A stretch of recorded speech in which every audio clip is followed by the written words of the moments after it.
ठीक, okay, okay, जय right. Hind sir. जय हिंद। तो बहुत-बहुत आज के इस छठवें दिवस में मैं आप सबका स्वागत करता हूँ और सभी आपका माइक आप म्यूट कर दें और आप लोगों के प्रश्न और रिपोर्टिंग के लिए कल हम समय देने वाले हैं, तो आपके जो भी प्रश्न हैं, कल के सत्र के लिए सँभाल के रखिए और आपका जो भी अभी तक जो अभ्यास किया है, उसके बारे में अगर आपको कुछ रिपोर्टिंग करनी है, क्या आपका अनुभव हुआ है, क्या समस्या रही है? और कुछ प्रश्न भी है इस विषय को सुनते समय, कुछ सोचते समय या कुछ मन में द्विधा आ रही है, तो ऐसे प्रश्नों को भी आप ज़रूर कल के सत्र में आप रख सकते हैं। तो आज हम छठवें दिवस में आज की जो 3 तारीख 5वें महीने में हम अ, हमारे कोर्स को आगे ले जाने का हम प्रयास कर रहे हैं। जैसे कि हमें पता है कि ये कोर्स 30 दिवसीय कोर्स है, जो हमारा विषय हमने अप्लाइड बौद्ध मनोविज्ञान, हमारे सुख का मार्ग कैसे हो सकता है। तो इस विषय को हम अलग-अलग पहलुओं से अलग-अलग उसके संदर्भ में जो विषय है, मनोविज्ञान बौद्ध धर्म में किस प्रकार से कहाँ से उसका उद्भव हुआ है और किस प्रकार से हमने मनोविज्ञान समझने के लिए विशेषता जो अभिधम्म पिटक और अभिधम्म जो साहित्य है, अ, वो फिर थेरवाद का हो या महायान का हो, तो उसका कहने के हमने अवलोकन करना चाहिए, उसका अभ्यास करना चाहिए, जिससे हमें बौद्ध मनोविज्ञान क्या है, जो मनोविज्ञान पूरे हमारे आध्यात्मिक या कह सकते हैं कि सामाजिक और सभी प्रकार के सुख के लिए वो स्रोत है। जितने भी संसार में दुख है, जितनी भी समस्याएं हैं या जो भी समस्या का समाधान अगर कहीं पे मिल सकता है, जैसे कि वैज्ञानिक खोज रहे हैं कि इंसान सुखी कैसे हो सकता है, और इस सुख की खोज में विज्ञान है या टेक्नोलॉजी है या अनेक प्रकार की शिक्षाएं विधि विधान पूरे संसार में वैज्ञानिक खोज रहे हैं। लेकिन बुद्ध ऐसे वैज्ञानिक हैं जो 2500 साल पहले इसी भारतवर्ष में बुद्ध बुद्ध का जन्म बुद्ध गया के बोधि वृक्ष के नीचे हुआ है। तो उनके ज्ञान का जो प्रकाश है, जिस प्रकाश ने जीवन के गहरे सत्य को वैज्ञानिक, मनोवैज्ञानिक, वैचारिक, मतलब हर एक प्रकार से बुद्ध हमें समझाते हैं, भावनिक, सामाजिक या ऐसे कितने सारे जीवन के पहलू हैं, हर पहलू में बुद्ध हमें मार्ग बताते हैं, बुद्ध हमें दिशा दिखाते हैं। तो उसकी दिशा कहीं न कहीं मन से ही अ, उत्पन्न होती है। भले हम सामाजिक समस्या देखें, जो हमारे परिवार में कुछ समस्या है, भले हमारे शरीर की कुछ समस्या हमें दिखाई दे रही है या मन में कोई चिंता है, भय है, टेंशन है या किसी भी प्रकार का मानसिक विकार हमें दिखाई देता है, या समाज में जो कुछ भी असमानता है, शोषण है, अन्याय है, गरीबी है या जो भी पर्यावरण पर्यावरण में भी समस्या जो भी दिखाई देती है, सभी समस्या का जो स्रोत या मूल जो कारण जो है, वो मनुष्य का मन है। तो ऐसे मनुष्य की बुद्ध ने खोज की है और आज पूरा वैज्ञानिक और सभी लोग बुद्ध की शिक्षा का अध्ययन करके और आचरण करके, विशेषतः जब लोग आचरण करते हैं तभी बुद्ध की शिक्षा का सही अर्थ में उसका अनुभव होता है कि सही में मन बदलने से पूरी दुनिया बदल जाती है। हुँ? समस्या को देखने का नज़रिया बदल जाता है और समस्या का समाधान दिखने लगता है कि जो समस्या, अगर हम भारत की ही बात करें कि जो समस्या किसी को दिखाई नहीं दी और उसका किसी के पास समाधान नहीं था, वो समाधान बाबा साहब ने बुद्ध की शिक्षा से ढूँढ निकाला। जिसे हम कहते हैं जातिहीन समाज, समानतामूलक समाज, अस्पृश्यता का या असमानता का संपूर्ण नाश करने की जो मुक्त करने की जो शिक्षा जो है, या जो मार्ग जो है, बाबा साहब ने बुद्ध के ही मन से लिया है। और बाबा साहब के संघर्ष में भी हम देखते हैं कि इतना एक व्यक्ति कैसे संघर्ष कर सकता है। तो मुझे तो उनके पूरे व्यक्तित्व में उनका जो मन था, या मानसिक उनकी जो शक्तियाँ थी, या मानसिक जो कुछ भी आज हमें अध्ययन करने वाले हैं कि किस प्रकार का मन होता है, किस प्रकार से मन बनता है। तो हमें अपने भीतर भी देखना है कि हमारा मन कैसे है, क्या है, और साथ-साथ में हमें बुद्ध के मन के तरफ भी देखना है कि बुद्ध का मन किस प्रकार से, किस अवस्था में हो सकता है। साथ-साथ में बाबा साहब के मन को भी हम देख सकते हैं। और हमारे आसपास के जो लोग हैं जिससे हम परिचित हैं, जो हमें सुख-दुःख का एहसास कराते हैं, जिस समाज में हम रहते हैं, जिस परिवार में हम रहते हैं, तो वहाँ से भी बहुत सारी संवेदनाओं से हमें सुख-दुःख होता है। तो सभी वेदनाएँ कहीं न कहीं मन के गहराई में ही हमें दिखने लगती है, या उसका हमें सही समाधान मिल सकता है कि मैं दुखी क्यों होता हूँ, मैं सुखी क्यों होता हूँ, मैं कुशल कर्म क्यों करता हूँ, अकुशल कर्म क्यों करता हूँ, लोग क्यों कुशल और अकुशल कर्म करते हैं। तो इन सभी की जो सभी का जो कारण है, खोज है, या उसके ऊपर जो समाधान उपाय है, इस सभी का जवाब हमें अभिधम्म की शिक्षा में पूरी गहराई में मिलता है। और अभिधम्म ही मतलब मनोविज्ञान। दूसरी भाषा में अगर हम देखा जाए तो अभिधम्म का अध्ययन ही मतलब मन के विभिन्न पहलुओं का या घटनाओं का वैज्ञानिक और चिंतनात्मक प्रक्रिया से अवलोकन करना, गहराई में जाना, वही अभिधम्म है। देखते हैं आज हम ऐसे ही विषय के एक तत्व को हम देखने वाले हैं कि जिसे परमार्थ धम्म कहते हैं। अभिधम्म का पूरा आधार जो है, या अभिधम्म का पूरा केंद्र जो है, जिसका अध्ययन किया जाता है, जिस शिक्षा के लिए अभिधम्म प्रसिद्ध है, वो है चार परमार्थ धर्म, जिसमें चित्त, चैतसिक, रूप और निर्वाण। तो इसकी व्याख्या, इसका वर्गीकरण, इसका विश्लेषण, इसके जो पहलू है, इसकी हम कह सकते हैं कि पूरी खोज जो है, आज के हम मनोवैज्ञानिक तौर पे भी देखते हैं कि मनोविज्ञान भी इतने गहराई में चित्त को और मनुष्य के स्वभाव को देख नहीं पाता है जितना बुद्ध ने। और विशेषतः अभिधम्म जो हमारा साहित्य है, या अभिधम्म के ऊपर लिखी हुई जो रचनाएं हैं, हमारे बौद्ध आचार्यों ने जो लिखी हुई है, उससे भी हमें पता चलता है कि बुद्ध किस प्रकार से मन के बारे में उन्होंने विश्लेषण किया होगा। तो आज का विषय हमारे इसी अभिधम्म आधारित जो चार परमार्थ धर्म है, एक एक शब्द का अर्थ देखते हुए हम आगे बढ़ने वाले हैं। तो मैं उम्मीद करता हूँ इस आज के धम्म अभ्यास से हमें मन की तरफ देखने का जो नज़रिया जो है, जो अस्पष्ट है या पूरा स्पष्ट नहीं है, तो धीरे धीरे हमारी स्पष्टता बढ़ने वाली है। तो विषय के तीन उद्देश्य को ध्यान में रख के हम अध्ययन करने वाले हैं। क्योंकि कोई भी जब हम अभ्यास करते हैं तो उसकी कहीं न कहीं जो प्रामाणिकता है कि किस प्रमाण पे हम अभ्यास कर रहे हैं। जैसे कि हमने देखा है कि बुद्ध का जो प्रमाण जो है, बुद्ध का स्वयं का बुद्धत्व प्राप्त करना। दूसरा बुद्ध का प्रमाण है जो आज हमें बुद्ध वचनों में, जिसे हम त्रिपिटक कहते हैं, सुत्त पिटक, विनय पिटक और अभिधम्म पिटक। जब हम अभिधम्म पिटक की बात करते हैं तो अभिधम्म पिटक में ही इन चार परमार्थों का व्याख्या बुद्ध ने अपने शिष्यों के लिए बताई। सारिपुत्त ने फिर अपने 500 अरहंत भिक्षु को बताई। फिर उसके बाद में पहली बौद्ध संगति में उसका संकलन किया गया, और वहाँ से लेके तीसरी बौद्ध संगति और चौथी बौद्ध संगति में उसका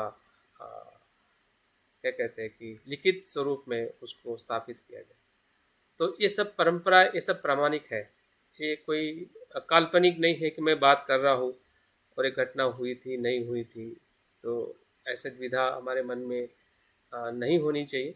अगर होती है तो उसकी हमने पूरी स्पष्टता करनी चाहिए, ताकि हम जो आगे बढ़ रहे हैं तो हमें एक प्रामाणिकता मिले कि तथ्य के आधार पे हम अध्ययन आगे करने वाले हैं। उसके बाद में जब हम अभिधम्म पिटक की बात करते हैं विशेषता, तो ऐसा कहा जाता है कि वो उसका अध्ययन करना और समझना सामान्य मनुष्य के लिए बहुत कठिन है।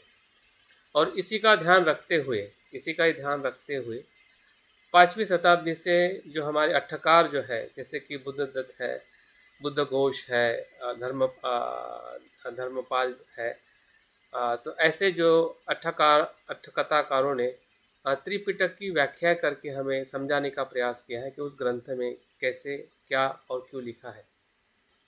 तो उसी को कहते हैं कि अट्ठकथा है।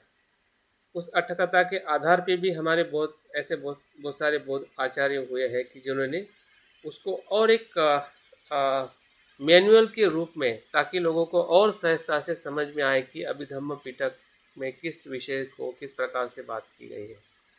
तो हमारा जो प्रमाण जो है, आज जो 4 परमार्थ हम देखने वाले हैं, वो है आचार्य अनिरुद्ध रचित अभिधम्म संग्रह। हाँ, जो अभिधम्म ग्रंथ के आधार पे 4 परमार्थ धर्म का हमें अध्ययन करना है। अभिधम्म पिटक में जो 7 ग्रंथ है, उसमें भी इसी 4 परमार्थ की बात की गई है। लेकिन उसमें सिर्फ हमें सूचियाँ मिलती है, उसका ज़्यादा विश्लेषण, ज़्यादा हमें उसका वर्गीकरण या स्पष्टता नहीं मिलती है। लेकिन उसके बाद के जो बौद्ध आचार्य विशेषता, अगर हम आचार्य अनिरुद्ध की बात करते हैं, तो उन्होंने बहुत ही सुंदर तरीके से उसका विश्लेषण करते हुए, व्याख्याएं करते हुए, एक सामान्य इंसान को भी समझ में आए कि त्रिपिटक के अभिधम्म पिटक में क्या वर्गीकरण है, किस प्रकार से हमें उसको क्यों समझना चाहिए, कितना समझना हमारे लिए ज़रूरी है, इसकी जो महत्ता जो है इस ग्रंथ से हमें मिलती है। और ऐसा भी कहा जाता है कि अभिधम्म पिटक को समझने के लिए हमने सबसे पहले अभिधम्म संग्रह इस ग्रंथ को पढ़ना चाहिए।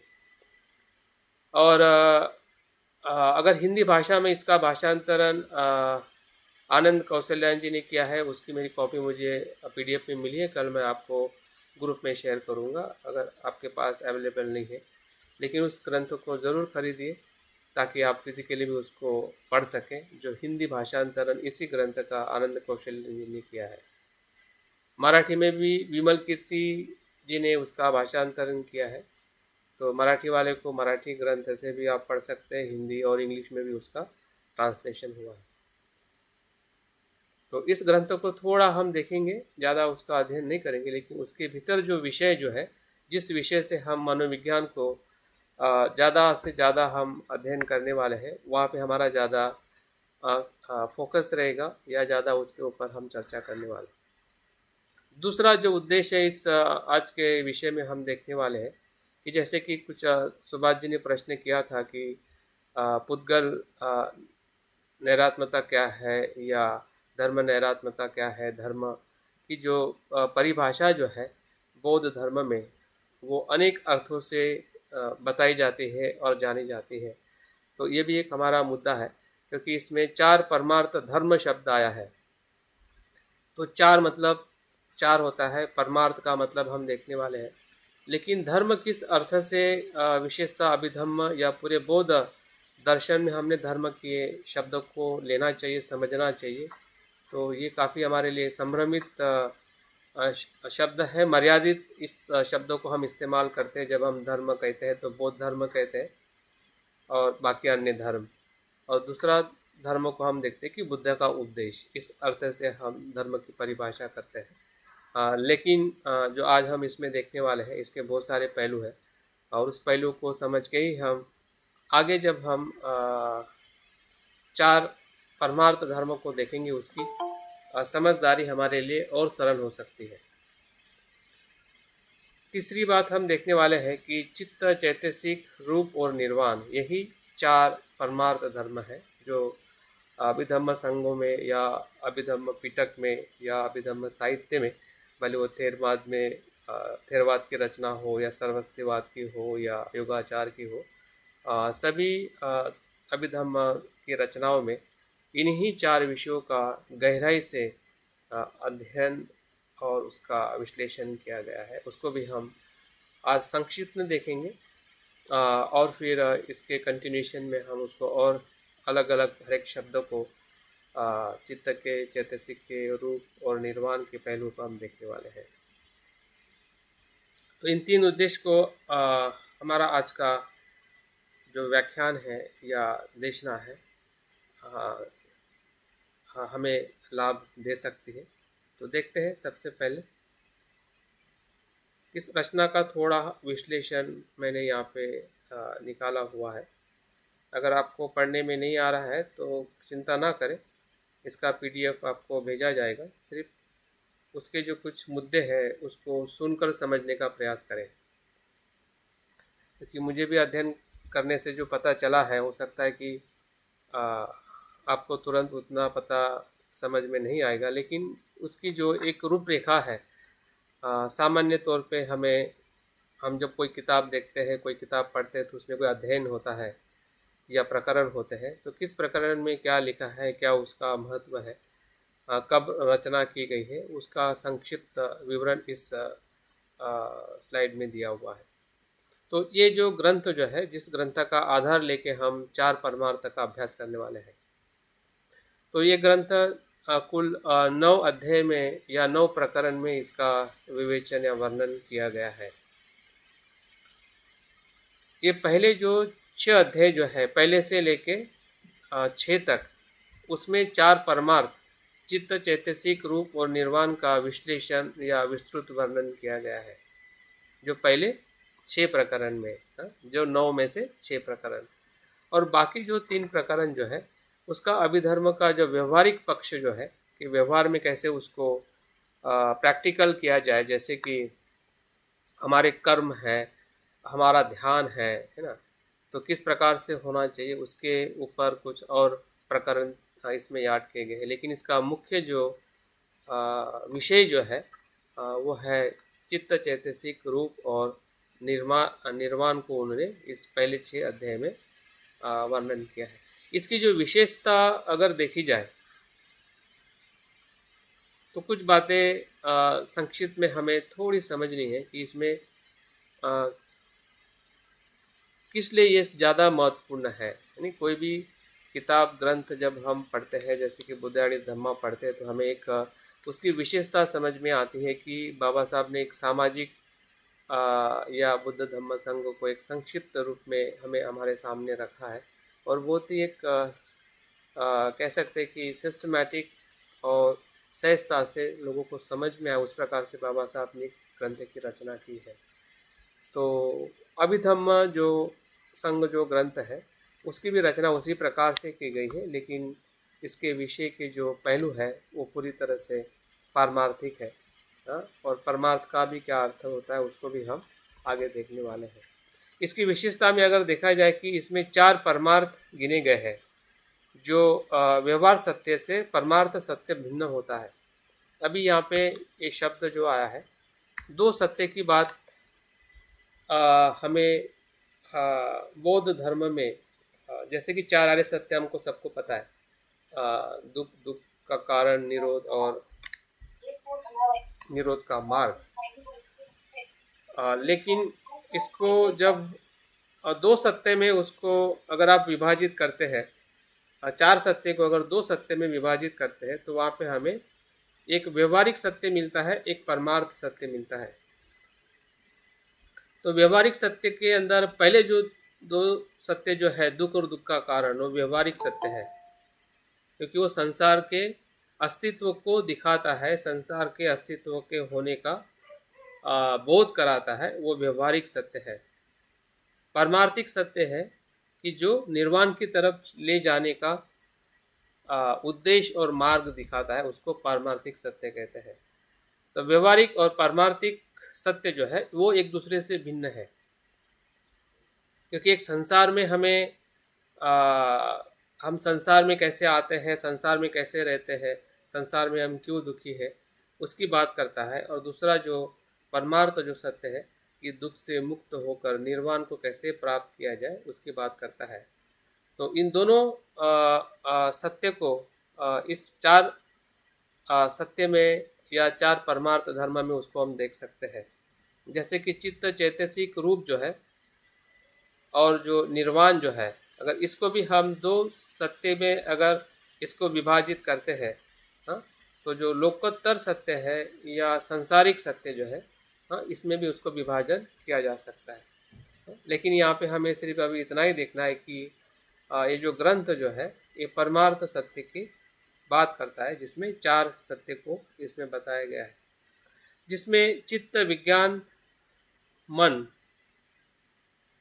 हाँ, ये सभी एक अलग अलग नहीं है, हम्म, किंतु प्रवृत्ति चित्त अनेक चैतसिक में कम या कुछ चैतसिक के ही समूह का नाम मात्र है। हाँ? मतलब इसमें चित्त, विज्ञान और मन की परिभाषा की गई है, और ऐसा कहा गया है या इसमें ऐसा बताया जाता है कि मन एक ही है, लेकिन उसके अलग अलग चैतसिक और उसके प्रवृत्ति के कारण वो अनेक प्रकार का होता है। जैसे कि मन एक है जब, लेकिन वो लोभ से आ जाता है कि लोभ मूलक हो जाता है। चित्त एक ही है जब द्वेष के साथ में आ जाता है, द्वेष मूलक हो जाता है। हाँ, तो चित्त तो एक ही है, लेकिन उसकी प्रवृत्ति के कारण हमें अनेक प्रकार का होते हुए दिखाई देता है, और उसका विश्लेषण इसमें किया गया है। तो इसलिए हमारे लिए ये बहुत ही गहरा विषय है, क्योंकि व्यवहारिक रूप में हम जो समझते हैं उस व्यवहारिकता के भीतर आंतरिकता क्या है उसकी खोज करना ही इस मनोविज्ञान का या अभिधम्म का या इस ग्रंथ का सबसे महत्वपूर्ण उद्देश्य है। क्योंकि बिना चित्त के कहीं पे भी चैतसिक देखते नहीं है। जो भी चैतसिक है, अभी चैतसिक क्या है उसके बारे में हम आगे देखने वाले हैं, लेकिन इस विषय में किसके बारे में बात की गई है? चित्त और चैतसिक।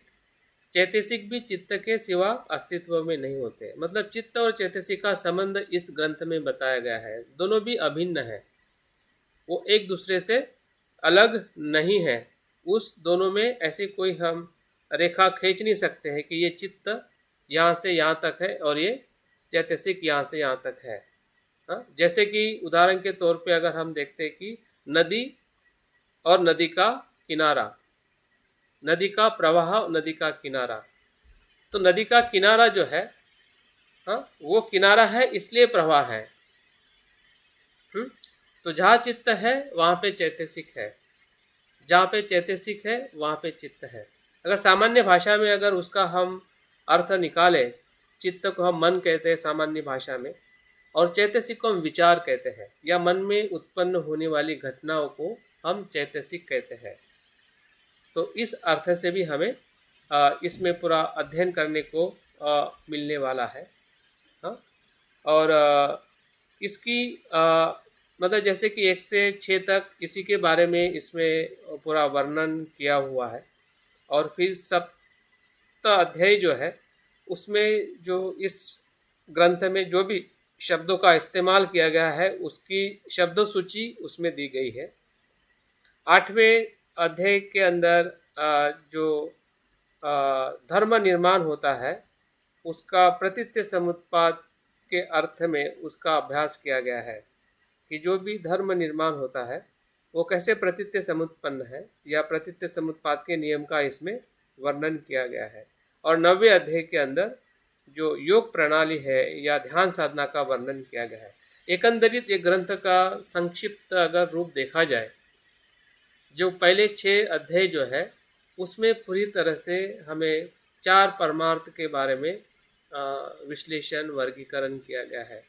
उसके बाद के जो अध्याय जो है विशेषता प्रतीत्य समुत्पाद, जो हमारी प्रज्ञा को और परिशुद्ध करता है या प्रज्ञा को विकसित करता है, और ध्यान साधना, समत और विपश्यना। मतलब एक प्रकार से एक ग्रंथ एक क्या कहते हैं कि मनोविज्ञान के साथ साथ में ध्यान योग का भी सम्मिश्र स्वरूप है। मन की बात तो इसमें कही गई है, लेकिन साथ साथ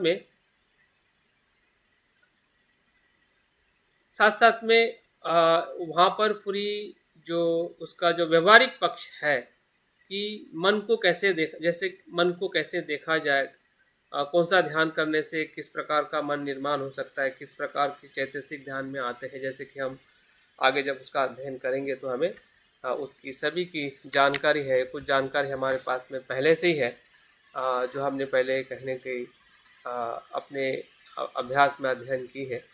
तो एकंदरित जिस विषय को हम पढ़ रहे हैं या जिस ग्रंथ का हम सहारा लेके अभ्यास कर रहे हैं वो कितना महत्वपूर्ण ग्रंथ है। हाँ, क्योंकि कोई भी अभ्यास हम कर रहे हैं और हमें इसकी जानकारी नहीं हो कि उसकी प्रामाणिकता क्या है, उसका मूल्य क्या है, उसका विषय क्या है या उसकी उपयोगिता क्या है, तो उसके भीतर जो लिखा हुआ जो अनुभव है या विषय है, तो उसके तरफ भी हमारा आकर्षण या हमारी श्रद्धा कम हो सकती है। इसलिए मैंने इसके बारे में आपको बताया है। और इसकी रचना 11वीं 12वीं शताब्दी में इसकी रचना की गई है और तब से लेके अभी तक विशेषतः श्रीलंका, बर्मा, थाईलैंड में इसका नियमित अध्ययन किया जाता है। इसके ऊपर बहुत सारी टीकाएँ लिखी गई है, इसके आधार पर बहुत सारी व्याख्याएँ की गई है और इस ग्रंथों को पढ़ के ही अभिधम्म पिटक के बारे में हमें ज़्यादा जानकारी मिल सकती है कि बुद्ध की अभिधम्म पिटक की शिक्षा क्या है। तो मैं इतना पर्याप्त मुझे लगता है कि ये जानकारी जो मैंने दी है, अगर कुछ इसके बारे में प्रश्न है, ज़्यादा आप जानना चाहते हैं, तो उसका किताब का जो पीडीएफ है मैं आप लोगों को कल भेज दूंगा। तो उस कंटेंट को आप अपने समय के अनुसार उसको ज़रूर देखिए, ताकि जो जानकारी कुछ मैंने इसमें नहीं ली है या कुछ बातें उसमें ज़्यादा अगर आपको पढ़ने को मिलती है, तो मुझे लगता है कि आपकी ओर प्रेरणा को, श्रद्धा को बढ़ा सकती है। अभी हम थोड़ा विषय की तरफ आना चाहते हैं। सर, इसमें सवर्ण शब्द इस्तेमाल किया है, इसका क्या मतलब है? सवर्ण, सवर्ण कहाँ पर? ये चित्त। हाँ पहले स्लाइड में। हाँ, पहली स्लाइड में। कहाँ पर?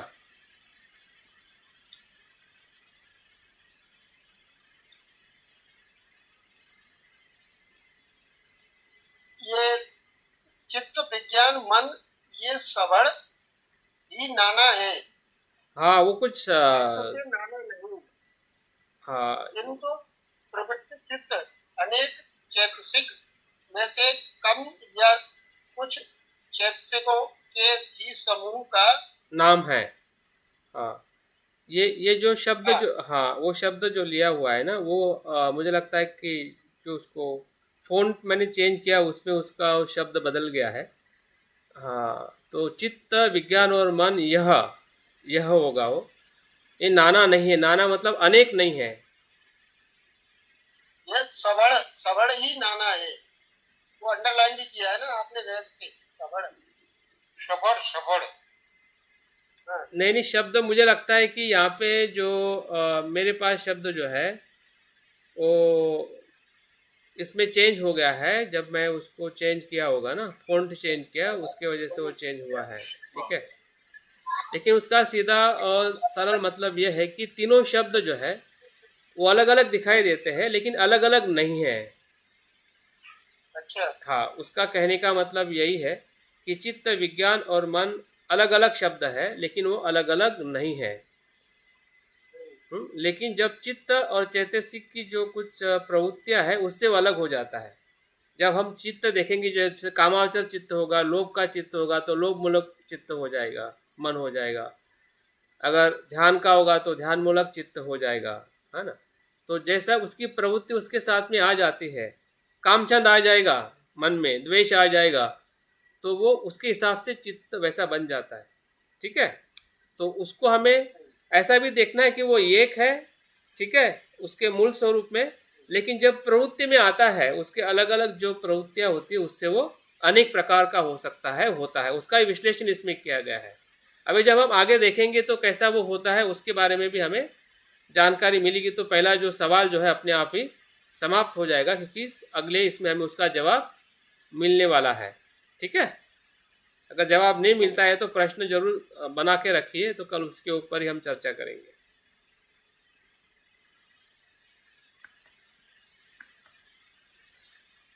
अभी हम देखते हैं कि जिस शब्द पे हम ये पूरा अभ्यास कर रहे हैं, विशेषतः चित्त, चैतसिक, रूप और निर्वाण, जिसे परमार्थ धर्म कहते हैं। तो परमार्थ का अर्थ क्या होता है और धर्म का अर्थ क्या होता है, इसको हमने थोड़ा गहराई से या कुछ स्पष्टता से समझने का प्रयास करना चाहिए। तो परमार्थ का अर्थ जो इस ग्रंथ में या मुझे भी दूसरे ग्रंथ से मिला है, वो ये होता है कि अविपरीत अविकृत स्वभाव वो परमार्थ है। अविपरीत, जो विपरीत नहीं है, और अविकृत, जो विकृत नहीं है। अविपरीत और अविकृत स्वभाव वही परमार्थ है। उसकी व्याख्या आगे और करने के बाद इस शब्द के अर्थ को हम सब समझ पाएंगे कि परमार्थ किस शब्द को निर्देशित करता है। जो अपने स्वभाव को कभी भी नहीं छोड़ता, अभी उसकी व्याख्या की गई है। जो अपने स्वभाव को कभी भी नहीं छोड़ता तथा जिसके स्वभाव से कभी परिवर्तन नहीं होता, ऐसे तत्व को परमार्थ कहा जाता है। जैसे कि उदाहरण के तौर पे इसने बताया है, जैसे लोभ का स्वभाव का लक्षण क्या है? आसक्ति और लालच। लोभ और लालच कभी भी एक दूसरे से अलग नहीं हो सकती, नकारात्मकता के तौर पे देखा जाए, है ना। तो उसका जो परमार्थ जो स्वभाव होगा, मतलब अंतिम जो स्वभाव जो होगा, हाँ, वो लोभ का लालच ही होगा। उसका और एक उदाहरण बताया है कि पृथ्वी का स्वभाव कठोर होना। हाँ, पृथ्वी हमेशा, भले वो पार्टिकल में भी दिखाई देगी, फिर भी उसका जो कठोर स्वभाव जो है वो अपना स्वभाव छोड़ेगी नहीं। मतलब अभिधम्म पिटक के अंदर या अभिधम्म में जो परमार्थ धर्म की जो परिभाषा की जा रही है, तो उसका जो अंतिम धर्म जो है उसको इंगित कर रही है। ठीक है, उदाहरण के तौर पे अगर हम पानी कहते हैं, तो पानी का अंतिम धर्म क्या है? H2O, वैज्ञानिक फार्मूला। ठीक है, लेकिन फिर से उस पार्टिकल को और नीचे नीचे लेके जाते हैं तो उसका क्वांटम हो जाता है। अभी क्वांटम से आगे कुछ नहीं है, समझ में आया ना। तो क्वांटम से आगे कोई अस्तित्व नहीं है। Quantum is the last existence of the physical matter. ठीक है, तो उसको परमार्थ कहा जाता है, मतलब उसको परमार्थ का है। फिर वो भौतिक वस्तु हो या मानसिक, जैसे कि लोभ, द्वेष, या इवन पॉजिटिव में भी जो भी चीज आएगी, कुशल और ऐसा नहीं कि कुशल में भी, जैसे कि आपकी करुणा है, मैत्री है, तो उसका आखिरी भी जो तत्व जो रहेगा करुणा का ही रहेगा। जैसे कि सोना है, तो सोना को आप कितना भी घिसो, कितना भी छोटा करो, या सोने की आप कितने भी गहने बनाओ, तो सोने का मूल स्वभाव सोना ही रहेगा, वो मिट्टी नहीं बन सकता है। उस अर्थ से सोने का जो परमार्थ जो है या सूक्ष्म धर्म जो है, उसको समझना मतलब अभिधम्म को समझना। उसकी परिभाषा, उसकी व्याख्या, उसका विश्लेषण हमें 4 तत्वों में इस ग्रंथ के माध्यम से हमें अध्ययन करना है, ताकि हम अपने शरीर और मन को समझ सकें। कि चित्त चैतसिक हमारे मन को बताता है, रूप हमारे शरीर को बताता है, और निर्वाण हमारे उद्देश्य को बताता है कि हम क्या हो सकते हैं या हमें क्या बनना है। तो पूरा अस्तित्व ही है इसके अंदर। 4 जब घटक को जब हमने व्यवहारिक हम अपने प्रतिज्ञा में देखते हैं कि मैं शील का पालन क्यों कर रहा हूँ, मैं ध्यान क्यों कर रहा हूँ, मुझे बुद्ध बनना है, क्यों बनना है, तो इन सभी व्यवहारिक जितने भी आचरण को अगर हम भीतर से देखते कि इसके अंदर होता क्या है। जब मुझे द्वेष आता है, जब मैं मैत्री करता हूँ, जब मैं प्रज्ञा से देखता हूँ या अज्ञान से देखता हूँ, वो भीतरी स्वभाव क्या है, उसका सूक्ष्म अर्थ क्या है, सूक्ष्म प्रक्रिया क्या है, उसको देखना मतलब परमार्थ को देखना। और परमार्थ का सीधा और सरल अर्थ होता है प्रज्ञा। दूसरे अर्थ में कैसी प्रज्ञा? अमला प्रज्ञा कहते हैं उसको, अमला प्रज्ञा, शुद्ध प्रज्ञा। अगर कोई शब्द सर एक प्रश्न मेरे मन में उठता है। हाँ जी, बार बार। हाँ जी, हाँ जी। सर जो क्वांटम आपने बताया कि क्वांटम सोने का अंतिम रूप है, मतलब क्वांटम जो है वो चेंजेबल नहीं है, मैं ये कह रहा था। हाँ हाँ हाँ। सोने का क्वांटम सोने का ही रहेगा, हाइड्रोजन का हाइड्रोजन का ही रहेगा, कॉपर का कॉपर का रहेगा, जो मूल तत्व है। तो वो जो उसका बिल्कुल जो आपने परमार्थ बताया, जो क्वांटम बताया आपने, इलेक्ट्रॉन, प्रोटॉन, न्यूट्रॉन जो भी होते हैं किसी भी भौतिक तत्व में, तो वो उसका अंतिम रूप प्रकट होता है, लेकिन बात यह है कि वो परिवर्तनशील नहीं है। सोना सोना ही रहेगा, हाइड्रोजन हाइड्रोजन रहेगा और कॉपर कॉपर ही रहेगा। ये जो जो भी है, मतलब जो भी तत्व है। तो जैसे हमारे लिखा हुआ है, आप बताते हैं जैसे कि कुछ सब चीज परिवर्तनशील है, तो अगर हम मूल रूप में जाते हैं तो वहां कोई परिवर्तनशीलता नजर नहीं आती है। नहीं नहीं, ऐसा नहीं है, आगे वो ऐसा नहीं है। वो हाँ। उसका जो मूल स्वभाव अनित्य ही है। अभी हम धर्म की जो परिभाषा देखेंगे ना, ठीक है, हम्म, जब हम परमार्थ के शब्दों को समझ रहे हैं, बाद में धर्म को जब समझेंगे हम, ठीक है, क्योंकि ये परमार्थ धर्म की बात हो रही है, इसलिए परमार्थ जो बाकी धर्म में या बाकी जगह पे कहा जाता है, परमार्थ मतलब आत्मा और परमात्मा है ना, उसको परमार्थ कहा जाता है कि जो नित्य है ना। नित्य के अर्थ में परमार्थ कहा जाता है अन्य धर्म में या अन्य परिभाषा में। लेकिन जब हम बौद्ध धर्म के परमार्थ धर्म को देखते हैं तो उसकी सूक्ष्मता का जब धर्म का हम व्याख्या करेंगे तो पता चलेगा कि परमार्थ होने के बाद में भी वो अनित्य है, प्रतीत्य से उत्पन्न है, अनात्म है। जी जी जी। उसका सूक्ष्म स्वरूप भी देखना है और उसका धर्म भी देखना है, ठीक है। अगर सूक्ष्म स्वरूप नहीं देखोगे तो आप पानी में अटक जाओगे ना। जी। अब पानी को ही आप मान लोगे, पानी के लिए झगड़ा करोगे, जबकि पानी के लिए झगड़ा करने की कोई जरूरत नहीं है क्योंकि वो H2 है। ठीक है ना। ठीक तो है। व्यवहारिकता को हमें संभालना है, लेकिन व्यवहारिकता को छोड़ना भी है, ठीक है। तो हाँ। व्यवहारिक संसार जो है उसमें रहना भी है और उसको छोड़ना भी है, क्योंकि बुद्ध का मार्ग मध्यम मार्ग है, ठीक है। जी और उस मध्यम मार्ग के अनुभव को अगर हमें अनुभव करना है तो उसकी जो क्वांटम थ्योरी है या जो मनोवैज्ञानिक विश्लेषण जो है, उसको हमें थोड़ा उनके शब्दों का थोड़ा आधार लेकर और शब्दों का आधार लेकर शब्दों को ही छोड़ना है। अभी उसका विश्लेषण मैं आगे बताने वाला हूँ कि परमार्थ ठीक। की परिभाषा क्या की गई है, उससे हमें पता चलेगा, ठीक है। जी। हाँ चलिए, थैंक यू। Thank you. हाँ तो आगे, हाँ जैसे कि वो बताया कि इसी इसी अर्थ से चित्त चैतसिक रूप निर्वाण को परमार्थ कहे जाते हैं। मतलब जो सूक्ष्म जो हमारी घटनाएं जो है, ये चार विभागों में विभाजित करके उसका अध्ययन कर सकते हैं कि चित्त क्या है सूक्ष्म स्वरूप में, है ना।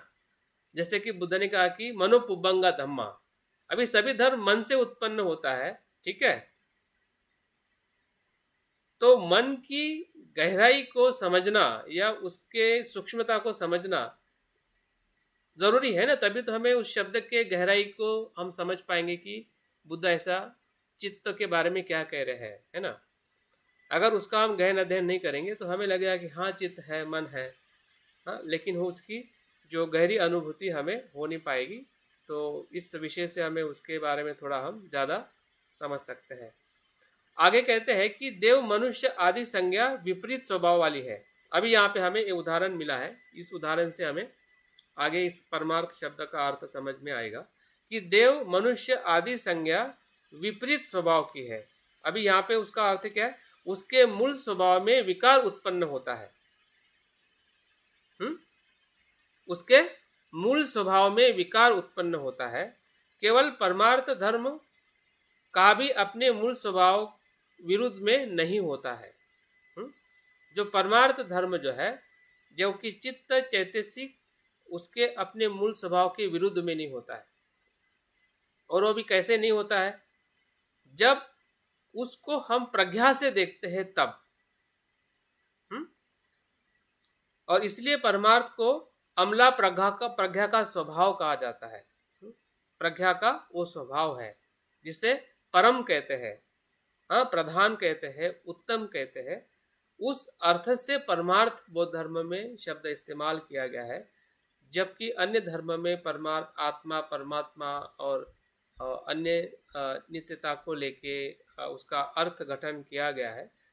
लेकिन परमार्थ इस विषय के अंतर्गत प्रज्ञा के अर्थ में इसको बताया गया है। जैसे कि अभी आगे इस उदाहरण से हमें पता चलेगा, जिस तरह से तिल से तेल निकालते हैं। अभी यहाँ पे पूरा विश्लेषण स्पष्ट हो जाएगा कि परमार्थ किसे कहते हैं और व्यवहारिक सत्य किसे कहते हैं। जिस तरह से तिल से तेल निकालते हैं, वैसे ही अभी आप देखिए, संज्ञा में से परमार्थ का सार स्वरूप निकाला जाता है। संज्ञा में से, अभी संज्ञा मतलब क्या है कि जिसको हम पुरुष कहते हैं, व्यक्ति कहते हैं, जीव कहते हैं, मैं कहते हैं, मेरा कहते हैं, कि जितनी भी संज्ञाएं हमें पूरे भाषा में या जो जो भी हम नाम देते हैं वो सभी संज्ञाएं हैं। हाँ, संज्ञा में से परमार्थ सार सार का स्वरूप निकालना मतलब ही परमार्थ है, या प्रज्ञा है। तो उदाहरण के तौर पे इसको जब हम विश्लेषण करते हैं पुरुष को, व्यक्ति को, तो क्या होता है? व्यक्ति एक प्रकार की संज्ञा है। अभी उसे जब प्रज्ञा से देखते हैं, इस रूप को या इस शरीर को जब हम प्रज्ञा से देखते हैं तो हमें केश, लोम आदि 32 प्रकार की संज्ञाएं दिखाई देती है। आँख, कान, नाक, जीभ, हृदय, जो भी भीतरी जो अवयव है, बाहर के अवयव है, वो भी एक प्रकार की संज्ञाएं है। लेकिन उसका फिर से सूक्ष्म अवलोकन करते हैं तो क्या दिखाई देता है? उसको 8 कलाप के अंदर 8 कलाप दिखाई देते हैं शरीर के। अभी 8 कलाप का मतलब क्या है? 4 धातु के परमाणु दिखाई देते हैं और 4 धातु के परमाणु के जो गुण है वो दिखाई देते हैं। उसको 4 + 4 8 कलाप कहा जाता है। मतलब जो आपका पुद्गल था, व्यक्ति जो था, उसको जैसे जैसे अवलोकन करते करते हम गए तो भीतर हमें क्या दिखने लगा?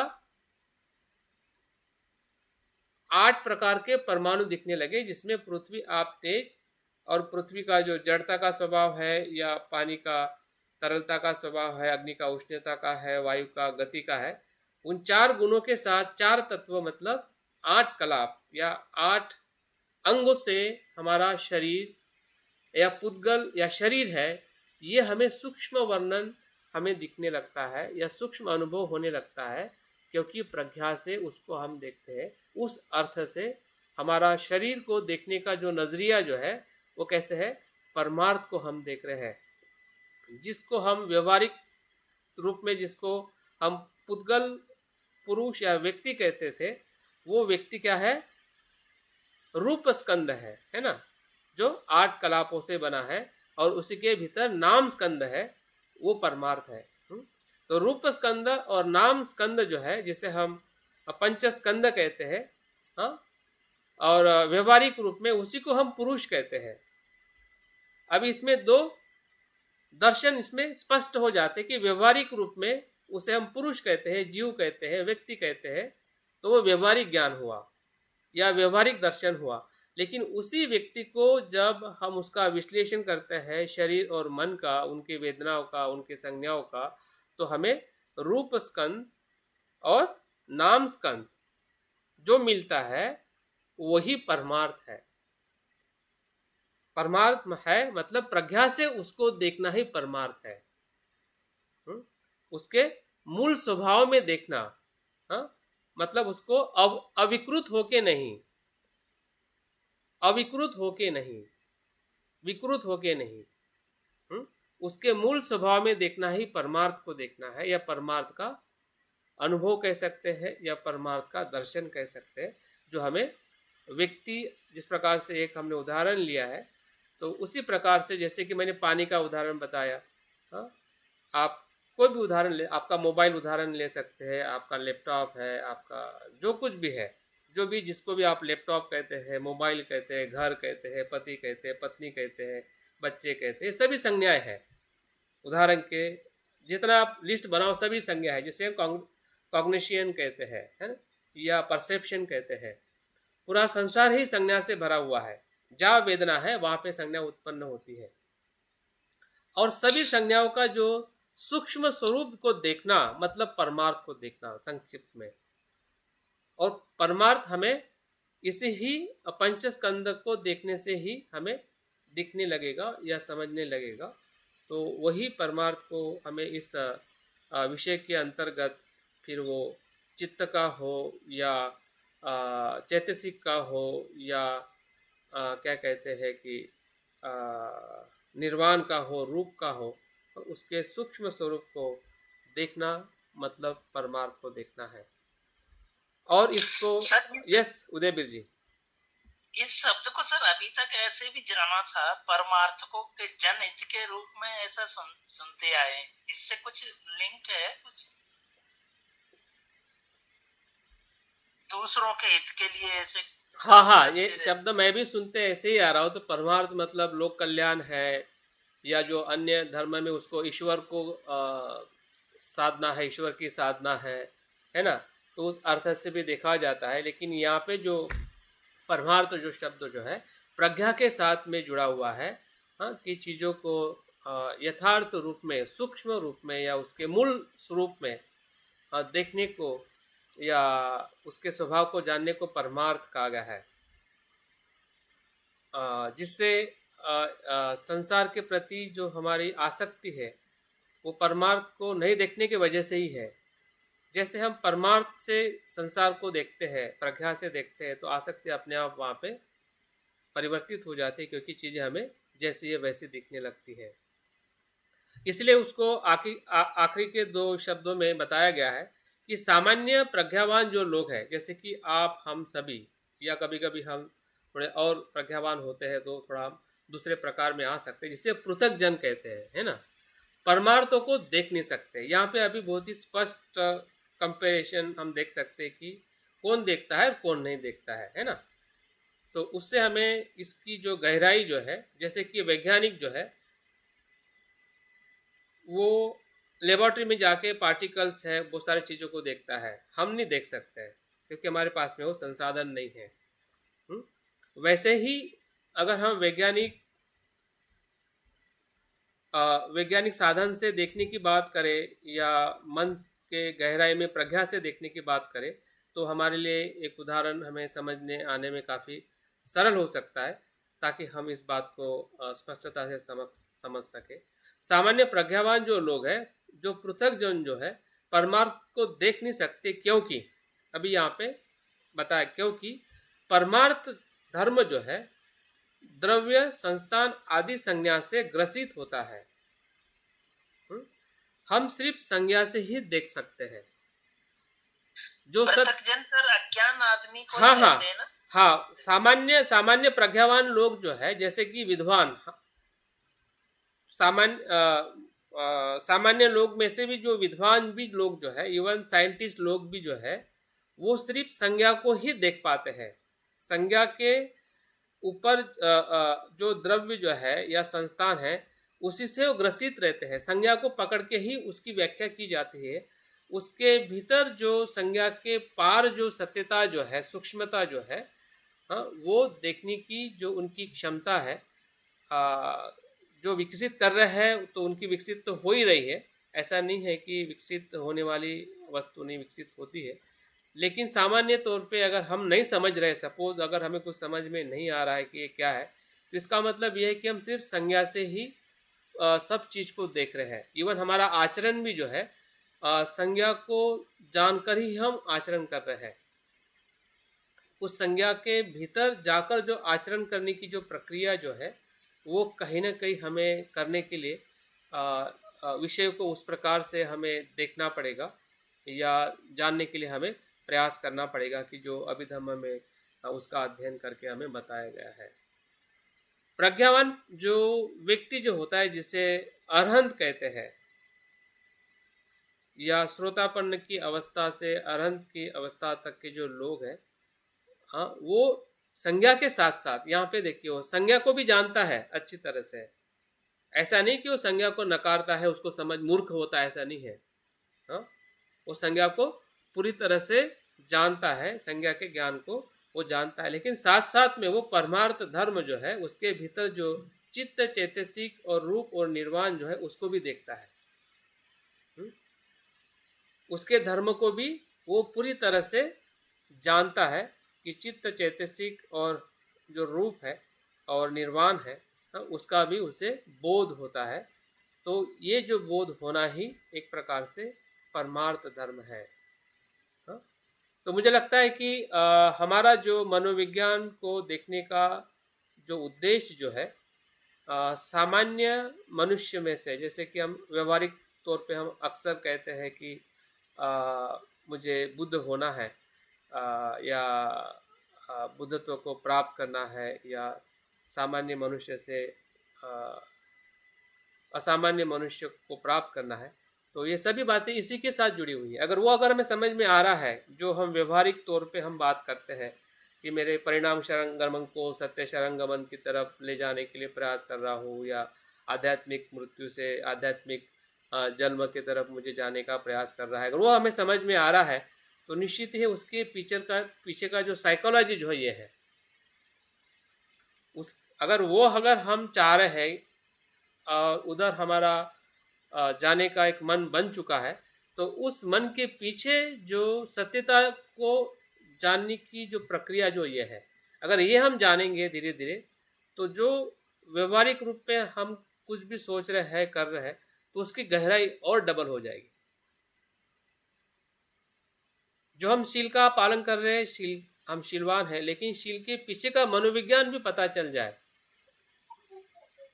या हम ध्यान कर रहे हैं, ध्यान के पीछे का मनोविज्ञान पता चल जाए, तो आप देखोगे कि उसी समय या कुछ ही समय के बाद बहुत सारी जो अनावश्यक चीज़ें जो है वो अपने आप रुक जाएगी, और बहुत सारे ऐसे कुछ चीज़ें हमारे सामने प्रकट होगी कि जो हमें पहले समझ में नहीं आ रही थी, समझने लगेगी, क्योंकि वो सब मन के भीतर देखने का सब कुछ वो रहस्य है। तो वो रहस्य जो है इस विषय के अध्ययन से हमें थोड़ा अधिक मदद मिल सकती है, और इसलिए ज़्यादा आप उसमें चिंतित ना हो कि ये कठिन विषय है। कठिन इसलिए तब तक है जब तक हम अपने मन की तरफ देखने की इच्छा नहीं रखते हैं, लेकिन जैसे आप इच्छा रख रहे हैं कि ये तो बहुत अच्छा है कि मेरे मन के बारे में मैं और ज़्यादा जानना चाहता हूँ कि मेरा मन किस प्रकार से, मेरा आचरण किस प्रकार से मन से होता है, तो निश्चित ही इसमें हमें बहुत आनंद भी आएगा, और आनंद के साथ हमें बहुत कुछ इसमें नई चीज़ें हैं या कुछ छूटी हुई बातें हैं अभी तक की, वो हमें समझ में आ सकती है। अभी हम मेन मुद्दे में आते हैं कि जैसे कि पहले प्रश्न पूछा गया था, और परमार्थ शब्द के साथ जो धर्म जुड़ा हुआ है, तो मुझे लगता है कि धर्म ये शब्द काफ़ी विभिन्न अर्थ से बौद्ध धर्म में आया हुआ है। बुद्ध के समय से ही, और बुद्ध ने भी धर्म को अलग अलग तरीके से, अगर हम बुद्ध के धर्म की बात करें तो बुद्ध का धर्म जो है 84,000 स्कंदों को बुद्ध का धर्म कहा जाता है। जो भी बुद्ध ने शिक्षाएं बताई है वो सभी धर्म है, जिसे बुद्ध का उपदेश कहते हैं, हाँ, तो उसको धर्म कहते हैं। लेकिन उस धर्म के भीतर बुद्ध ने और कुछ धर्म की बात की है कि जो हमसे कहीं ना कहीं अस्पष्ट रहता है, और हमें समझने में फिर बाद में दिक्कतें होती है, क्योंकि उसके बाद के जो बौद्ध आचार्यों ने जो विश्लेषण किया है, और उसकी जो गहराई अनुभव करके फिर उन्होंने नए नए शब्द दिए हैं, जैसे कि पुद्गल नैरात्मता हो, या धर्म नैरात्मता हो, शून्यता हो, या बहुत सारी चीज़ें हमें सुनने पढ़ने को मिलती है। तो उसका जो संभ्रम इसलिए हमें आता है कि धर्म की हमारे पास में कोई विस्तृत जानकारी और उसकी स्पष्टता नहीं है। देखते हैं कि कुछ बातें मैंने आपके इस स्लाइड में रखी है कि जिससे हमें पता चले कि धर्म को हमने कैसे अलग अलग पहलुओं से देखना चाहिए। बौद्ध धर्म के समस्त सिद्धांतों का केंद्र बिंदु धर्म है। जैसे कि बौद्ध धर्म जो बुद्ध के उपदेश के साथ में जुड़ा हुआ है, हम सभी को पता है, लेकिन उसके अलावा भी उसके बहुत अलग अलग अर्थ है, उसका अलग अलग महत्व है, उसको भी हमने जानने का प्रयास करना चाहिए। पहला जो इसका अर्थ जो है, धर्म से अभिप्राय जो है, या उसका अर्थ जो है, भूत और चित्त के सूक्ष्म तत्व से है, जिनका पृथक्करण नहीं हो सकता। अभी भूत का मतलब क्या होता है? भूत का मतलब होता है महाभूत, पृथ्वी आप तेज वायु, और चित्त, हाँ, मतलब रूप और चित्त का जो सूक्ष्म तत्व है, हाँ, उसको धर्म कहा जाता है, क्योंकि उसका बाद में और विश्लेषण नहीं कर सकते हैं। चित्त चित्त है और जो महाभूत जो है पृथ्वी, आप, तेज, वायु जो है वो अपने आप में उसी ही शब्द से उसको जाना जाता है, जो पृथ्वी का जो गुण है या पानी का जो गुण है। तो इस अर्थ से सूक्ष्म तत्व के अर्थ से धर्म को कहा जाता है। जब भी धर्म आता है, जैसे कि सभ्य धर्म धम्मा अनात्मा, ये हमने शब्द सुना है। सभ्य संखारा अनिच्चा, सभ्य संखारा दुक्खा, सभ्य धम्मा अनात्ता। अब ये सभ्य धम्मा जो शब्द आया है, तो मतलब सभी प्रकार के धम्म जो है, मतलब सूक्ष्म तत्व जो है, भौतिक और अभौतिक, हाँ, उसके अर्थ में ये शब्द आया है। कि जो अनित्य है, जो अनात्म है ना। आगे और उसका एक शब्द विश्लेषण किया गया कि बौद्ध धर्म की जो कल्पना के अनुसार ये विश्व जो है धर्म के परस्पर मिलन से एक संघात मात्र है। धर्म उसे भी कहा जाता है कि जो भौतिक और अभौतिक या नाम और रूप का संघात मात्र ही विश्व है, उसको भी धर्म कहा जाता है। और ये धर्म अत्यंत सूक्ष्म और सत्तात्मक होते हैं। इनकी सत्ता बौद्ध धर्म के अधिकाल से तथा वैभाषिक, सैद्धांतिक और योगाचार को सर्वथा मान्य है। बुद्ध ने भी इसी को ही धर्म कहा है। और उसके बाद के जितने भी बौद्ध परंपराएं हैं, हाँ, उन्होंने भी धर्म की इसी परिभाषा का वर्णन किया है। हाँ, जब भी धर्म शब्द आता है तो उसको उस अर्थ से हमने देखना चाहिए, न कि श्री बुद्ध के उपदेश के अर्थ से। और आगे इसका इन धर्म के रूप में तथागत के समस्त उपदेशों का सारांश उपदेश है। जैसे कि आपने ये सुना होगा कि संसार में जितने धर्म हैं वे हेतु से उत्पन्न होते हैं और उनके हेतु का तथागत ने बताया है, और इन धर्मों का निरोध भी होता है, उसका भी महाश्रमण ने निरोध का भी कथन किया है। तो जो हेतु से जो धर्म निर्माण होता है और निरोध होता है, इसकी परिभाषा बुद्ध ने की है। और उसमें भी धर्म शब्द जो बुद्ध ने इस्तेमाल किया है, उसी के अर्थ से धर्म को हमने देखना चाहिए। तो इस प्रकार से जो धर्म, हेतु और उसका निरोध, इन तीन शब्दों में ही सब बुद्ध के धर्म का सारांश है। बुद्ध का पूरा जो उपदेश जो है, बुद्ध ने तीन बातें बताई है। धर्म बताया है, धर्म मतलब रूप और चित्त का सूक्ष्म स्वरूप, वो कैसे निर्माण होता है, हेतु बताया है, और उसका निरोध बताया है। अगर हम प्रतीत समुत्पाद का ये होने से ये होता है, ये धर्म उत्पन्न होने से ये निर्माण होता है, ये धर्म के हेतु के नाश करने से ये नहीं होता है। बुद्ध का पूरा प्रतीत समुत्पाद जो है इसी ही धर्म की परिभाषा और व्याख्या करता है। तो उस अर्थ से भी हमने धर्म को बुद्ध से लेकर या उसके बाद में जितने भी दार्शनिक बौद्ध परंपरा रही है और अभी भी जो हम धर्म को शब्द को सुनते हैं, तो उसके प्रति हमने थोड़ी सजगता रखनी चाहिए और उसके बारे में हमने ज़्यादा सोचना चाहिए कि किस अर्थ से धर्म का यहाँ पे उल्लेख या वर्णन किया गया है। प्रत्येक धर्म पृथक शक्ति रूप में है और उसकी अलग सत्ता है। गुणों के अतिरिक्त द्रव्य की सत्ता नहीं होती। जो गुण है उसी के साथ में द्रव्य की सत्ता होती है। जैसे कि पृथ्वी है तो पृथ्वी का गुण कठोरता है, कठोरता के अलावा पृथ्वी अस्तित्व में नहीं हो सकती। धर्म ये जो है चैतन्य एवं क्षणिक है। जैसे कि जब भी मेहरचंद जी ने बात की थी कि उसका जो पारमार्थिक स्वरूप अगर वही है तो उसका अनित्य होना या नहीं होना क्या संभव है? नहीं, वो क्षणिक है। वो उसका जो मूल स्वभाव जो है, भले वो परमार्थ में वो उसी गुण के साथ में रहे, फिर भी उसका जो स्वभाव जो है वो क्षणिक है या प्रतीत समुत्पन्न है या परिवर्तनशील है।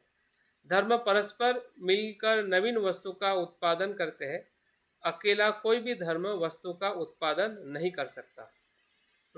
उसको भी धर्म कहते हैं। हाँ, धर्म की जो परिभाषा इसमें की गई है कि कोई भी वस्तु जो है एक कारण से उत्पन्न नहीं होती है, वो धर्म बौद्ध धर्म का धर्म नहीं है। अगर आपको कहीं पे भी ऐसी परिभाषा दिखाई देती है कि एक वस्तु से कोई वस्तु बनी है, तो समझ जाइए कि वो बौद्ध धर्म का धर्म की परिभाषा नहीं है। वो अन्य धर्म की परिभाषा है। बौद्ध धर्म की परिभाषा ऐसी बिल्कुल नहीं है कि वो किसी का स्वतंत्र अस्तित्व है, ऐसा कोई धर्म नहीं है।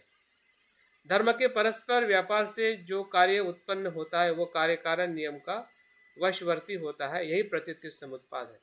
मतलब धीरे धीरे अगर हम पूरा धर्म का सूक्ष्म स्वरूप देखें तो कहीं ना कहीं प्रतीति समुत्पाद का भावार्थों को समझना या कार्य कारण भाव को समझना ही धर्म की परिभाषा है। अगर हम परमार्थ शब्द के साथ धर्म आ रहा है, इसका मतलब परमार्थ का जो शुद्ध या सूक्ष्म स्वरूप है, चित्त चैतसिक रूप और निर्वाण का, फिर भी उसके भीतर जो प्रतीति समुत्पाद के धर्म को देखना मतलब परमार्थ धर्म है। अगर उस परमार्थ के साथ अगर धर्म अगर नहीं है, तो जैसे कि उदयवीर जी ने कहा कि परमार्थ मतलब लोगों के हित और कल्याण के लिए शब्द उसका इस्तेमाल किया जाता है कि हम परमार्थ करते हैं या लोग हित का कार्य करते हैं, तो इस सामाजिक और भावनिक तौर पे उसका अर्थ हो सकता है व्यवहारिक रूप में। लेकिन जब हम पारमार्थिक धर्म, जब हम अभिधम्म के आधार पे हम इस शब्द का विश्लेषण कर रहे हैं या उसका अभ्यास कर रहे हैं, तो उसकी जो गहराई जो है वो बहुत ही महत्वपूर्ण है। और उसका और आगे इसका विश्लेषण मिलता है कि यह संसार जो है, और उसका बताया गया है कि 72 प्रकार के सूक्ष्म धर्मों के संघात का परिणाम है। जब हम पूरे विश्व का अवलोकन करते हैं, उसकी भी परिभाषा धर्म के शब्द के साथ जुड़ी हुई है बौद्ध धर्म में। जो ब्रह्मांड या पूरा विश्व जो है वो 72 प्रकार के सूक्ष्म धर्मों के संघात का परिणाम मात्र है। धर्म का यह वह स्वभाव है कि वे कारण से उत्पन्न होता है और अपने विनाश की ओर स्वतः अग्रसर होता है। फिर से प्रतीति समुत्पाद का नियम यहाँ पे हमें दिखाई देता है कि जितने भी सूक्ष्म, और इसलिए अगर हम फिर से उस धम्मपद की गाथा की तरफ जाते हैं कि मनो पुब्बंगा धम्मा मनो सेट्टा मनोमया, ये उसी का ही एक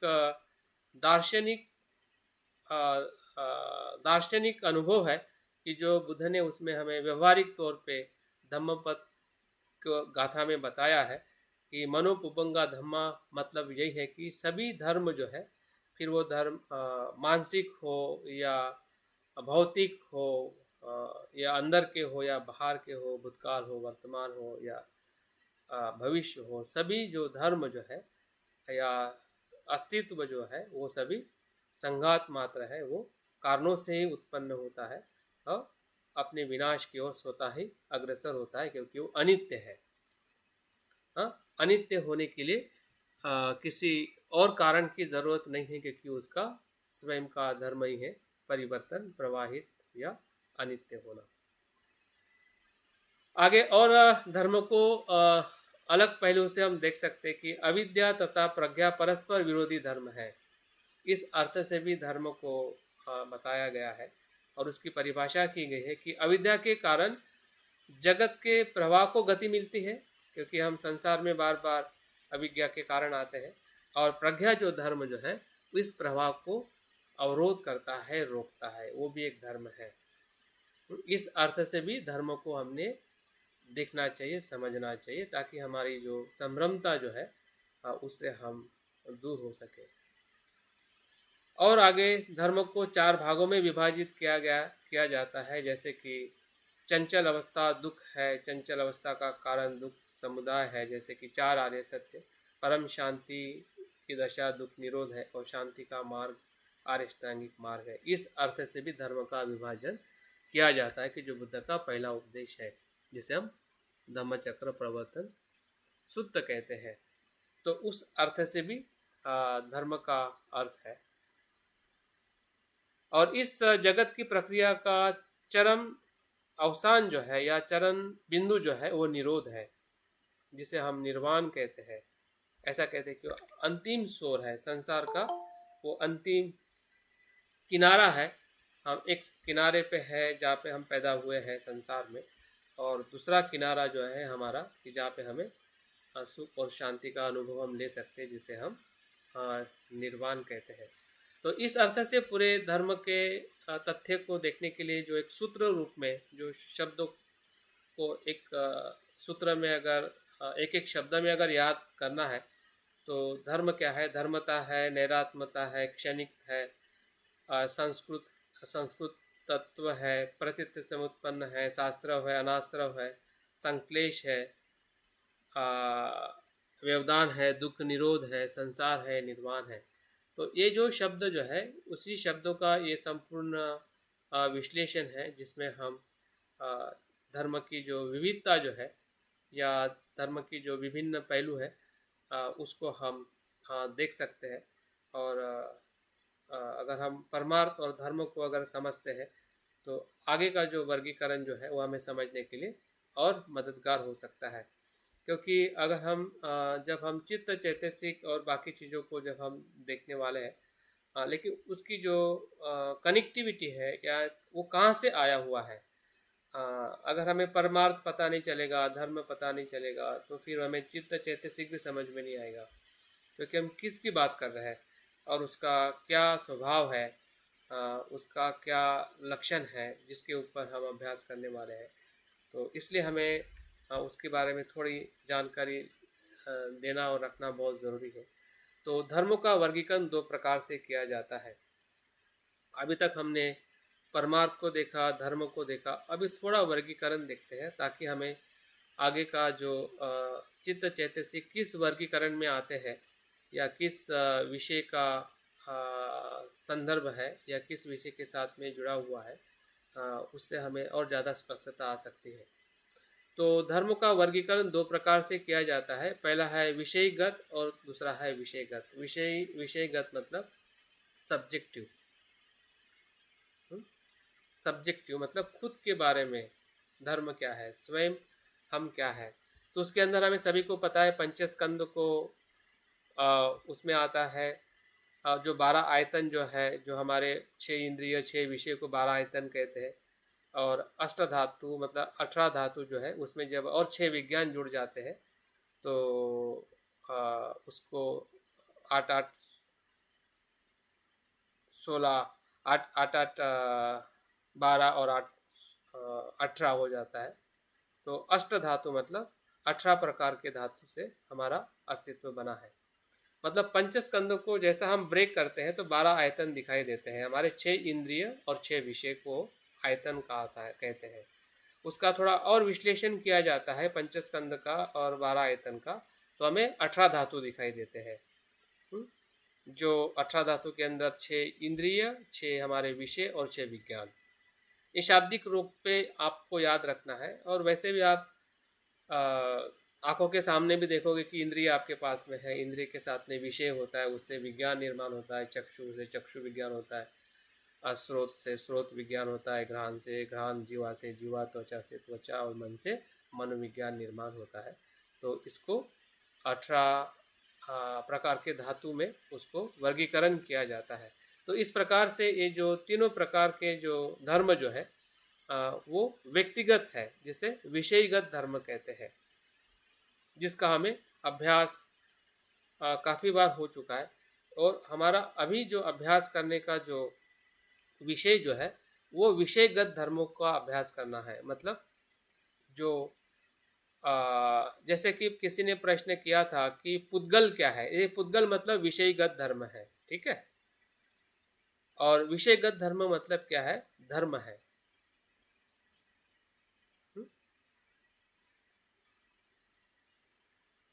धर्म मतलब जिसमें पूरा संसार समेटा हुआ है या पूरा उसमें विश्व आ जाता है, और विषयगत में हम स्वयं आ जाते हैं। तो पुद्गल नैरात्मता है। जब हम पंचस्कंदों को देखते हैं तो पुद्गल नैरात्मता का हमें अनुभव होता है जब हम प्रज्ञा से देखते हैं। नहीं तो पुद्गल हमारे लिए संज्ञा बनती है, तो फिर वो संसारिक और आसक्ति का कारण बन जाती है। लेकिन जब हम पंचस्कंद देखते हैं पुद्गल में, तो पुद्गल नैरात्मता का हमें अनुभव होता है। तो वैसे ही धर्म जो है, वो धर्म नैरात्मता का अनुभव हमें तब होता है कि हम धर्म को किस प्रकार से अलग अलग उसका विश्लेषण करके उसके सूक्ष्म स्वभाव को देखते हैं, तो उसका भी हमें अनुभव हो सकता है या होता है। तो उसका जो वर्गीकरण जो हमारे अलग अलग जो दर्शन है, स्थविरवाद का दर्शन है, सर्वास्तिवाद का है, योगाचार का है, तो उनके अलग अलग आचार्यों ने अलग अलग प्रकार से उसका विश्लेषण किया हुआ है। अभी यहाँ पे मैं सिर्फ अंक में बता रहा हूँ क्योंकि हमारे विषय का अभ्यास का मूल विषय नहीं है, लेकिन हमें जानकारी के लिए पता होना चाहिए कि विषयगत धर्म में स्थविरवाद दो प्रकार से उसका विश्लेषण करता है, जिसमें संस्कृत धर्म है और असंस्कृत धर्म है। असंस्कृत धर्म मतलब जो निर्वाण को कहा जाता है, संस्कृत धर्म मतलब सांसारिक धर्म। उसके अंदर रूप, चित्त और चैतसिक तीन बातों का उसमें वर्गीकरण किया गया है। और उसके स्थविरवाद के अनुसार कुल 170 धर्मों की सूची बताई जाती है। सर्वास्तिवाद में अगर हम देखते हैं कि असंस्कृत या निर्वाण को उन्होंने तीन प्रकार से वर्णित किया है। संस्कृत धर्म को उन्होंने रूप, चित्त, चैतसिक और चित्त प्रयुक्त नाम का और एक उनका विभाजन है, तो उनका कुल संख्या 75 बताई गई है। और योगाचार के अनुसार जो उनका निर्वाण या संस्कृत जो धर्म जो है वो 6 प्रकार के हैं, और रूप, चित्त, चैतसिक और चित्त विप्रयुक्त का कुल संख्या जो है 100 हो जाती है। तो हम यहाँ पे देख रहे हैं कि अलग अलग बौद्ध दर्शन के जो अलग अलग धर्मों की जो सूची है संख्या में कम ज़्यादा है, तो उससे हमें ज़्यादा संभ्रमित होने की ज़रूरत नहीं। हमारा मेन उद्देश्य जो है कि हमारे मनोविज्ञान को समझना है, या मनोविज्ञान के बारे में जहाँ पे भी चित्त और चैतसिक को लेके जहाँ पे हमें अध्ययन करने को मिल रहा है या अध्ययन करने से जो हमें पता चलेगा, तो उसके ऊपर हमें ज़्यादा कार्य करना है। तो स्थविरवाद का हम आधार लेकर, क्योंकि हम अभिधम्म संग्रहो जो ग्रंथ का अध्ययन करके हम 4 परमार्थ को हम देखने वाले हैं, उसमें स्थविरवाद का वो ग्रंथ है, तो उसके आधार पे ही हम ज़्यादा देखने वाले हैं। और फिर योगाचार का जो संदर्भ है, योगाचार का जो दर्शन है, उसके आधार पे भी हम देखने वाले, ताकि दोनों दर्शन में धर्म को विशेषता 4 परमार्थ को कैसे वो विश्लेषण करते हैं, और हम उस विश्लेषण को कैसे समझते हुए अपने चित्त को हम समझ सकें, ताकि हमारा जो आध्यात्मिक जीवन है उसको थोड़ा और गहराई में जाने के लिए हमें मदद मिल सके। तो मुझे लगता है कि यहाँ पे यहाँ से मैं आगे जा सकता था, लेकिन मुझे लगता है कि यहाँ पे मैंने रुकना चाहिए। अभी तक मैंने जो प्रास्ताविकता से लेकर जो बातें मैंने बताई है अभिधम्म संघों के ग्रंथ की रचना को लेकर, और उसके बाद परमार्थ का अर्थ क्या है, धर्म का अर्थ क्या है, और धर्म के अंदर भी जो 2 प्रकार से उसका विभाजन किया गया है, व्यक्तिगत और विषय वस्तु के आधार पर, और उसमें भी जो 3 बौद्ध दर्शन है उसको किस प्रकार से उसका और सूक्ष्म विभाजन करके उसके वर्गीकरण को बताया है। तो मुझे लगता है कि इतना आज के क्लास के लिए पर्याप्त है, क्योंकि अगर मैं और आगे बात करूंगा तो शायद आपको उतना समझ में नहीं आ पाएगा कि वो क्या, और स्पष्टता आपको नहीं हो पाएगी। तो कल के इसमें हम इसको देखने वाले, चारों परमार्थ, चित्त किसे कहते हैं, उसका अर्थ क्या है, उसके प्रकार क्या है, चैतसिक क्या है, चैतसिक के प्रकार क्या है, रूप क्या है, रूप के प्रकार क्या है, निर्वाण क्या है, निर्वाण के प्रकार क्या है, हम संक्षिप्त में देखेंगे, ताकि हमारा जो अभिधर्म का जो एक केंद्र जो है, जहाँ से जो हमें उसमें से सीखना है या उसमें से जो लेना है, 2 महत्वपूर्ण बातें हमें पूरे अपने कोर्स में देखनी समझनी है। वो है चित्त और चैतसिक। जो हमारा फोकस है कि बौद्ध मनोविज्ञान का स्वरूप कैसे कार्य करता है, और उसको कैसे हमने अपने आध्यात्मिक जीवन में उसको सरलता से देखना है, ताकि हमारा आध्यात्मिक जीवन और गहरा और परिणामकारक हो सके। तो बहुत बहुत धन्यवाद आज के इस सत्र में सभी जुड़े रहने के लिए। कल हमारा सेशन दोनों प्रकार से चलेगा। सबसे पहले हम आप लोगों के कुछ प्रश्न है तो उस प्रश्नों को हम लेंगे आधा घंटा, और उसके बाद जो आज का प्रवचन का जो हमारा हिस्सा बाकी रहा है 4 परमार्थ, उसको भी हम संक्षिप्त में कल बताने का प्रयास करेंगे। तो मुझे लगता है कि यहाँ पे मैं अपनी बात विराम देना चाहता हूँ। जय भीम, नमो बुद्धाय।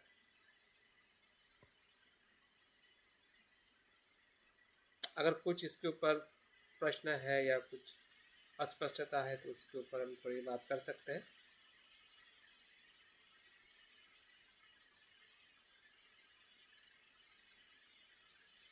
सर, आपने बहुत अच्छे से एक्सप्लेन किया है और ये हमारे लिए चिंतन का विषय है कि हम इन पर और चिंतन करें, इनको अच्छी तरह से समझने की कोशिश करें। बिल्कुल बिल्कुल। और आपकी जो एक्सप्लेनेशन है वो एक्सीलेंट है सर। जो हमारे डाउट थे वो साथ के साथ क्लियर हो भी रहे हैं और आगे भी हम आपको तकलीफ देते रहेंगे, क्योंकि ये वास्तव में चिंतन का विषय है, पढ़ने लायक है। चिंतन।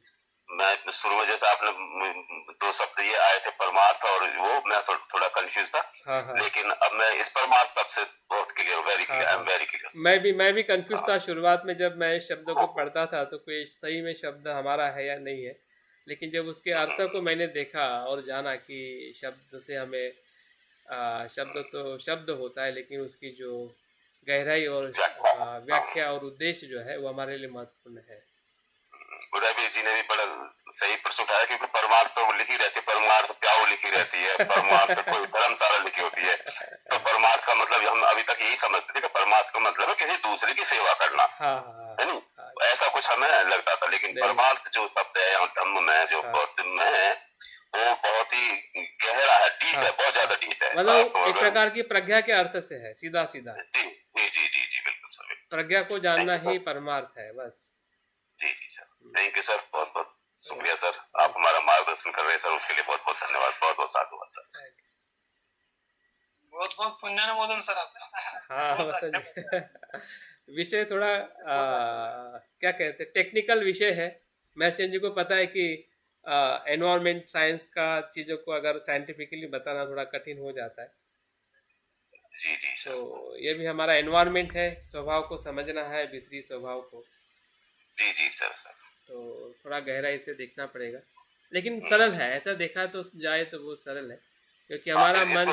अगर मैं सभी लोगों से थोड़ा सा रिक्वेस्ट करूँ, अगर ये थोड़ा सा कहीं वीडियो देखे ना, इसकी मतलब अर्थ की जो कंस्ट्रक्शन हुई है वो किस तरह से हुई है। हाँ जी हाँ जी हाँ जी। अर्थ जो बनी है ना, उसे आप देखेंगे तो प्रत्युत समुत्पाद और परमार्थ दोनों चीजें आई थिंक क्लियर हो जाएंगी।